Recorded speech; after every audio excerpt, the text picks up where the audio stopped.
দেশে যৌন পেশাকে শ্রমিকের পেশা হিসাবে স্বীকৃতি দেওয়া হোক, তাদের দক্ষতা যোগ্যতা অনুযায়ী তাদেরকে প্রশিক্ষিত করে যথাযথ মর্যাদা দিয়ে তাদের পুনর্বাসিত করা হোক। আসলে প্রস্টিটিউশন মেয়েদেরকে জিজ্ঞেস করেন, তারা নিজেকে প্রস্টিটিউট হিসাবে পরিচয় দিতে কখনোই চাইবে না, কারণ তারা নিজের ইচ্ছায় প্রস্টিটিউশন পেশায় যায়নি, তাদেরকে কোনো না কোনোভাবে বাধ্য করা হয়েছে, প্রতারিত করা হয়েছে, যার জন্য তারা এই অবস্থায় এখানে গিয়েছে।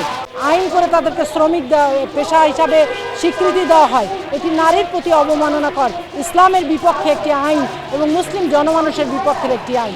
আপনি চিন্তা করে দেখেন, আপনি আপনার মেয়ের জন্য কি এটি পছন্দ করবেন?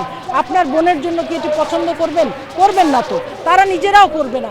সুতরাং তারা কি করে এটা দাবি করতে পারে যে এই দেশে যৌন পেশাকে শ্রমিকের পেশা হিসাবে স্বীকৃতি দেওয়া হোক? বরং আমরা বলতে পারি তাদের দক্ষতা যোগ্যতা অনুযায়ী তাদেরকে প্রশিক্ষিত করে তাদেরকে যথাযথ মর্যাদা দিয়ে তাদের পুনর্বাসিত করা হোক।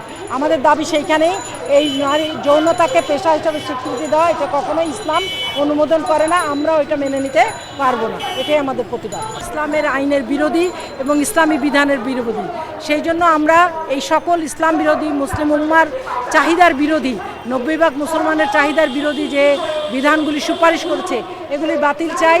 এগুলি বাতিলের দাবিতেই আজকের এই মানববন্ধন।